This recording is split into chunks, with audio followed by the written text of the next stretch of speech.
Another SAT practice question. If k is equal to 3, what's the solution to the following equation? This is typical SAT. They're just, in my opinion, playing a few games. They're not straightforward here. So you just have to kind of look at the answer choices and go from there. All right. It says k is 3. So I'm going to go ahead and substitute that. So square root of 2x minus 3 equals 3 minus x. Here's the first thing you do. Try all the answer choices. Try 2 first. Since 2 is in two of them, 2 doesn't work. I can knock out B and C. So I'm going to try 2 first. So if x is 2, that means it's a square root of 4 minus 3 equals 3 minus 2. 4 minus 3 is 1. The square root of 1 is 1. So 1 equals 3 minus 2 is 1.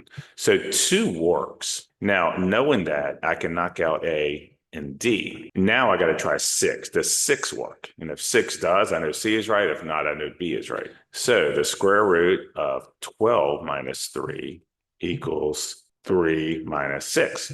12 minus 3 is 9. The square root of 9 is 3 equals 3 minus 6 is negative 3. So those are not equal.